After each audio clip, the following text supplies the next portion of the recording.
Welcome back to अब मैं चुप कर गया हूं। मैं भी अब बात करेंगे कोविड के हवाले से। मुल्क भर में एक अच्छी बात यह है कि कोविड वायरस में कंट्रोल में आने लगा है और कोरोना की तीसरी लहर का भी जोर टूटना शुरू हो गया है। पॉजिटिव केसेस की बात की जाए तो उसमें कमी देखने में आ रही है, लेकिन सिंध में कोरोना की सूरत हाल अभी भी खराब दिखाई दे रही है। साउथ अफ्रीकन वायरस की तस्दीक के बाद भारतीय वायरस के भी 4 केसेस ये ज्यादा अलार्मिंग है। ये इसको कंट्रोल करना चाहिए सिंध गवर्नमेंट को। वैसे सिंध गवर्नमेंट कर रही है इस हवाले से, इकदाम उन्होंने किए हैं। सिंध वज़ीर आला सिंध ने खतरे की घंटी बजाई है और वो ये कहते हैं कि बढ़ते केसेस के बायस अस्पतालों में गुंजाइश खत्म हो चुकी है, जबकि एक्सपो सेंटर भी 80% भर चुका है। एक्सपो सेंटर बहुत बड़ा है और 80% भर चुका है, तो इट्स रियली अलार्मिंग। मुल्क भर में कोरोना से बचाव के लिए इस वक्त वैक्सीनेशन का अमल तेज हो गया है, जैसा कि हम मुसलसल आपको बता रहे हैं। चीन के ताउन से पाकिस्तान में तैयार करदा कोरोना वैक्सीन पाक वैक मुतारिफ कराई गई थी। इस हवाले से इस्लामाबाद में खुसूसी तकरीब का भी इनेकाद किया गया। आपको उसके विजुअल्स भी दिखा रहे थे।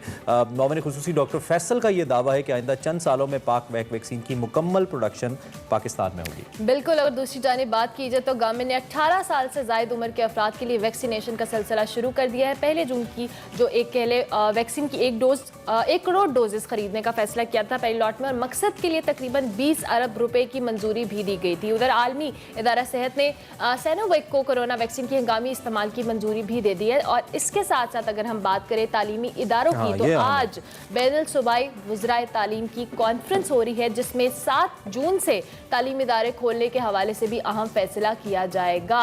कोरोना की सूरत हाल की बात करेंगे, SOP से मुतल्लिक के बात करेंगे और अभी क्या से करंट मुख्तलिफ शहरों से शहरी कैसे इसको ले रहे हैं। हमारे मुख्तलिफ रिपोर्टर्स हमें ज्वाइन कर चुके हैं। काशिफ हुसैन साहब हमें कराची से ज्वाइन कर रहे हैं, इसके साथ साथ एहतशाम बशीर हमें पेशावर से ज्वाइन करेंगे और इसके साथ साथ मोहम्मद हारून हमारे साथ लाहौर से होंगे। आप तीनों को खुशामदीद कहेंगे, बहुत शुक्रिया कि आप हमारे शो का हिस्सा भी बने। सबसे पहले हम लाहौर का रुख करेंगे। मोहम्मद हारून, आपसे जानेंगे, अभी हम जिस तरह से बात भी कर रहे थे कि पहले पंजाब और स्पेसिफिकली लाहौर की बात करें, कोविड के बहुत सारे केसेस रिपोर्ट हो रहे थे, अभी क्या सूरत हाल है? क्योंकि अभी तो केसेस रिपोर्ट होना शुरू हो गए। शहरी ये जो सख्तियां नरम हुई हैं, इसके हवाले से कुछ लापरवाही का मुजाहरा तो नहीं कर रहे? जी बिल्कुल। अगर हम लाहौर की बात करते हैं तो कोरोना में लाहौर शहर जो है बहुत ज़्यादा पीक के ऊपर था और अब यहाँ पर उसी हिसाब से बहुत ज़्यादा कमी भी वाक़या हुई है, क्योंकि NCOC के मुताबिक जो है वो 5% से ज़ायद जो इलाके थे वहाँ पर जो है सख्तियाँ की गई। तो लाहौर शहर की बात करें तो यहाँ पर 5% से ज़्यादा कम जो है वो शरह हो चुकी है। कोरोना के बहुत ज़्यादा केसेस कम हुए और उसकी सबसे बड़ी वजह ये थी कि ईद उल फितर के वक्त से पहले जो है एक हफ्ता जो लॉकडाउन लगाया गया था उसने कोरोना के केसेस में नुमाया कमी लाने में अहम किरदार अदा किया, क्योंकि कोरोना SOPs के तहत तमाम जो मार्केटें थी इनको बंद कर दिया गया था। लोगों की आमदोरफ्त कम से कम हो चुकी थी। बैनुल सूबाई और इंटरसिटी जो है ट्रांसपोर्टेशन को बंद कर दिया गया था। अब इन तमाम चीज़ों के रद्दमल ये सामने आया है कि कोरोना के केसेस जो इंतहाई कम होगा। लाहौर के अस्पताल जो तकरीबन 90% भर चुके हुए थे और अब इनकी सूरत हाल यह है कि अब 50% से ज़्यादा जो है वो खाली हो चुके हैं कोरोना के केसेस में नुमाया कमी की वजह से यहाँ पर। और अब इसी तहत जो है अब हुकूमत ने फैसला किया है कि आहिस्ता आहिस्ता जो है पाबंदियों को नरम कर दिया जाए। कल इन्होंने पार्क तो जो है वो खोल दिया गया, लेकिन ये कहा गया कि पार्क के अंदर जो है जो झूले हैं और जो इलेक्ट्रिक के जो दूसरी चीजें हैं उनके इस्तेमाल के लिए 50% जो है तरीका इस्तेमाल किया जाए, ताकि कम से कम लोग गवर्नमेंट फोकस रखे हुए अभी भी अपना फोकस चेंज नहीं किया अभी। ठीक है, मैं वापस भी आऊंगा आपकी तरफ। काशिफ से जरा बात कर लेते हैं, चूंकि सिचुएशन थोड़ी सी क्रिटिकल है और इंडियन वेरिएंट भी है। एक तो काशिफ मुझे बताइए आप खड़े कहां पे हैं? क्या आप किसी वैक्सीनेशन सेंटर के पास खड़े हैं? और दूसरा ये कि कराची के शहरी पाकिस्तान की बड़ा पढ़ा लिखा शहर है, सबसे बड़ा भी और माशी हब भी है पाकिस्तान का, तो कराची के शहरी कैसे रिस्पॉन्ड कर रहे हैं उस प्रेशर को जो कि वजीर आला सिंध ने किया है और कहा है कि अब हमारे पास हॉस्पिटल्स में गुंजाइश खत्म हो रही है? जी, मैं इस वक्त मौजूद हूँ सिंध के सबसे बड़े मेगा वैक्सीन सेंटर में, जो कि कराची एक्सपो सेंटर में बनाया गया है और यहाँ पर कराची के शहरियों की बहुत तादाद रोज़ाना वैक्सीन लगा रही है। अब तक सिर्फ इस वैक्सीन सेंटर की बात की जाए तो 1.5 लाख से ज़्यादा अफराद को यहाँ से वैक्सीन लगाई जा चुकी है। रोज़ाना तकरीबन 10 से 12 हज़ार लोग यहाँ से वैक्सीन लगा रहे हैं। आप देख सकते हैं इस वक्त भी यहाँ पर शहरियों की बड़ी तादाद यहाँ पर मौजूद है, जो सुबह से आना शुरू कर देती है। अगर कराची के शहरियों के रद्दमल की बात की जाए तो ये इसमें फ़र्क देखा जाता है, जो कि तालीम का रुझान जहाँ जिन सोसाइटीज़ के अंदर जिन आबादियों में ज़्यादा है, ज़्यादा समझदार लोग रहते हैं, वो इसको बहुत ज़्यादा संजीदा पहले रोज़ से ले रहे थे। अभी तक वो जिम्मेदारी का मुजाहरा कर रहे हैं, लेकिन जिसे आप कहते हैं अवाम, जिसे कि रोज़ाना अपने रोज़गार के लिए जाने वाले, पब्लिक ट्रांसपोर्ट में सफ़र करने वाले, बाज़ारों में काम करने वाले, मजदूर तबका, तो उसमें अभी तक इतनी संजीदगी नहीं है जिसको सिंध हुकूमत कोशिश करती है कि शाम 6 बजे से सख्ती लाई जाए और उनको इस बात की तलकीन की जाए कि वो समाजी अपनी जिम्मेदारी पूरी करें, सोशल डिस्टेंसिंग करें और ख्याल रखें। इस पीस का पेशावर का रुख करेंगे। एहतशाम बशीर हमारे साथ। एहतशाम, पेशावर के जो आवाम है उसका क्या रद्द अमल है, क्योंकि जिस तरह से कोरोना के केसेस ओवरऑल कम हो रहे हैं, पेशावर के शहरी जिम्मेदारी का मुजाहरा कर रहे हैं? देखिए, जब कोरोना की तीसरी लहर शुरू हुई थी तो केसेस काफ़ी ज़्यादा पेशावर से आ रहे थे और तकरीबन 90% जो है बताया जा रहा है कि अस्पताल में जो बेड्स मुख्तस किए गए थे कोरोना मरीजों के लिए वो काफ़ी भर चुके थे। इसीलिए लेडी रीडिंग अस्पताल, जो खैबर पख्तूनख्वा का सबसे बड़ा अस्पताल, उसको सिर्फ कोरोना मरीजों के लिए मुख्तस किया गया था, उनके इलाज के लिए।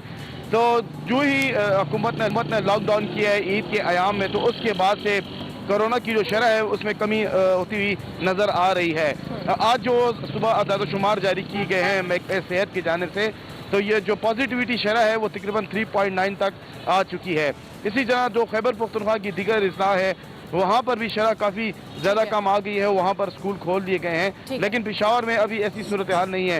लेकिन जहाँ तक आवाम का ताल्लुक है तो आवाम इस बात को संजीदा नहीं ले रही कि SOPs पर अमल दरामद किया जाए। तो अब हम बाज़ारों में देख रहे हैं, होटलों में देख रहे हैं, दिगर इलाकों में देख रहे हैं, वहाँ पर मास्क इस्तेमाल नहीं किया जाता, उसी तरह लोगों से मिल मिलाप जारी रखे हुए हैं। तो यही हुकूमत का कहना है कि अगर अभी भी करने की ज़रूरत है। एहतशाम, आपसे दोबारा भी बात करेंगे, मोहम्मद हारून की जानिब आएंगे।